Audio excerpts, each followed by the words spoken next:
How much did Joseph know? I tend to think he knew a lot more than he said. He appears to purposefully be vague and mysterious.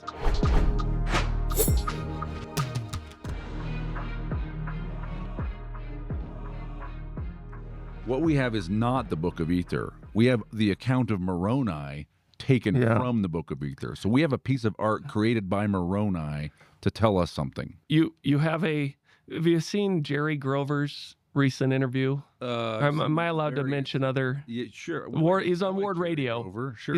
Ward Radio are friends. He's analyzing the names of the Book of Ether from a Sumerian perspective. That dude's awesome, so smart, and it was so fascinating.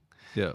And so what you appear to have is a Adamic record, which might be Sumerian in nature, right? Because their language is not confounded, supposedly, but it's got to be, to some degree, corrupted by Sumerian versus Adamic, or whatever you want to call it, right? Yeah.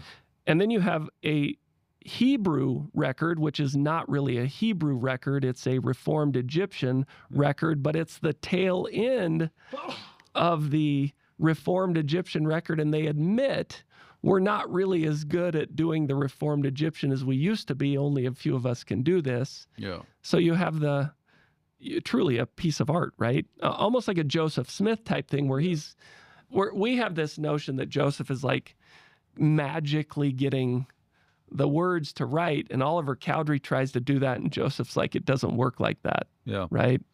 Yeah. It's interesting. I think we underestimate, I think we misunderstand the Book of Mormon, a lot of the sort of number comparisons you're making, and I want to ask kind of how you read them. I think we gravely risk misunderstanding the Book of Mormon if we don't take into account that there are poets who are creating this work for us. Yeah. And that does not mean the Book of Mormon is fiction.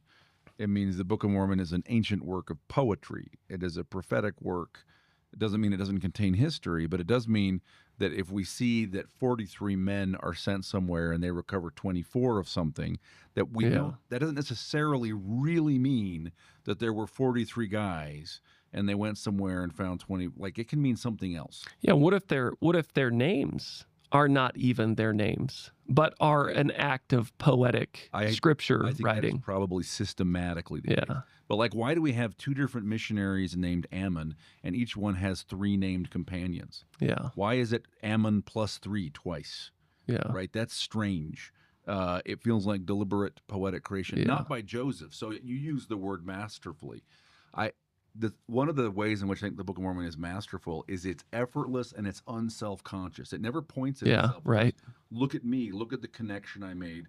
Look at the symbolism. Look at the symmetry. It never does that. Yeah. It just goes right ahead and very dryly tells its tale, right? And I think this is why we've missed it, because we inherit a bunch of 19th century Protestants inherited the Book of Mormon and tried to read the Book of Mormon like 19th century Protestants read the Bible. Yeah, right. When we read it at all. And I think that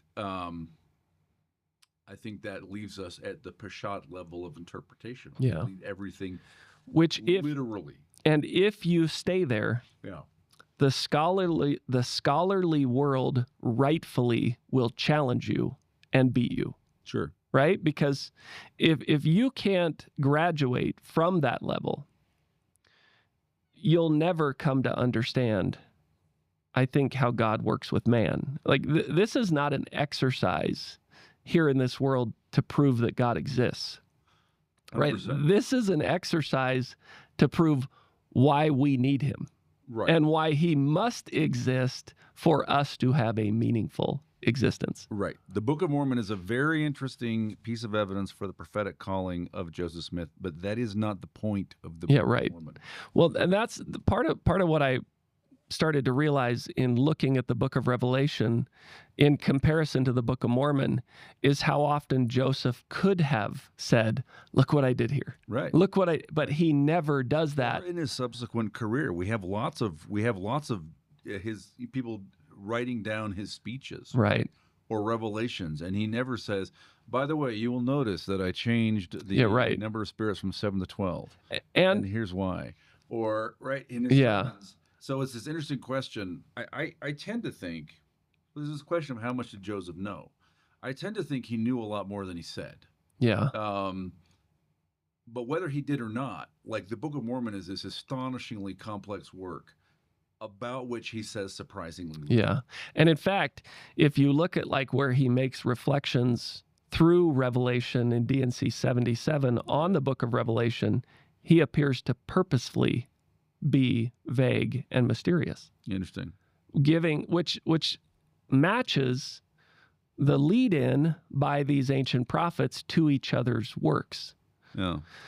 So Joseph matches very well the prophetic posture of these ancient prophets in his ability to reveal.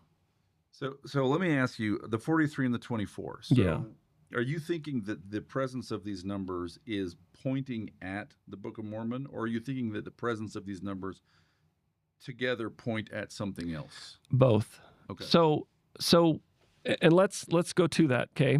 So the Book of Mormon clearly appears to be attempting to connect itself to the Book of Revelation with these numbers. Okay, interesting. And including the sacrifice of the final 24 Nephites upon the hill Cumorah, which is how you get a martyr, right? And what is John seeing? 24 elders dressed in white, which later will be equated to those who have been subjected to martyrdom. Mm-hmm.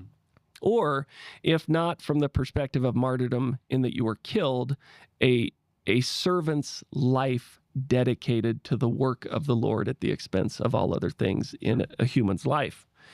So the Book of Mormon will do this all the way up. We have up to the very end. And so if we go back to the Book of Revelation, we've got 24 elders with a keen interest in a sealed book that was, and I mean 24 Book of Mormon elders, right, with a keen interest in a sealed book passed to Moroni upon the same hill where 24 surviving Nephites died, and the book was buried by the final custodian to come forth in the latter day. Now, the 4 and 20 elders in Revelation 4 fall down before the throne, and they say, "Thou art worthy, O Lord, to receive glory and honor and power." In Revelation 5, John says, I saw in the right hand of him that sat on the throne a book written within, and on the backside sealed with 7 seals. Moroni seals the record. Ether seals the record. They both make mention of this directly in the scripture, that they're commanded to seal.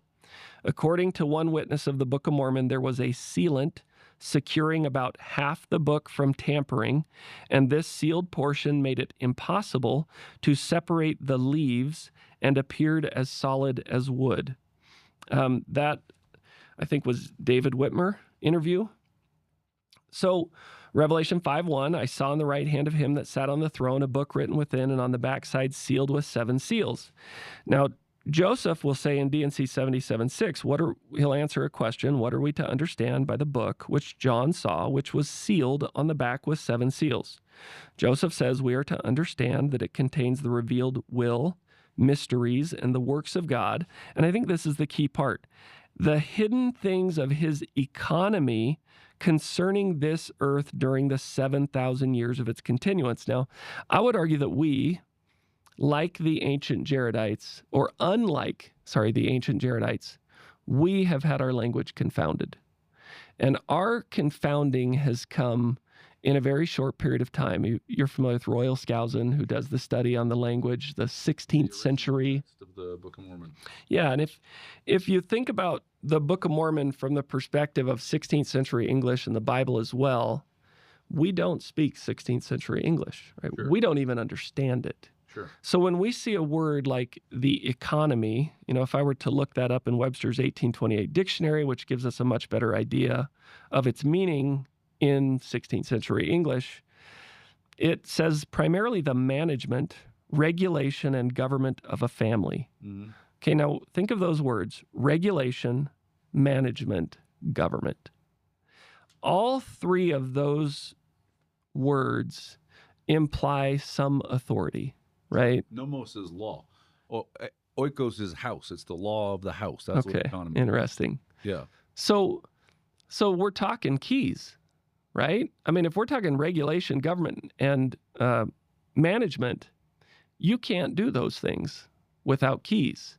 So what Joseph appears to be saying is that the 7 seals, each one is related to keys.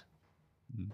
And Joseph will then claim he stands at the precipice of a restoration of all things in the dispensation of the fullness of times, which means as we open these seals, we're not necessarily being given a history.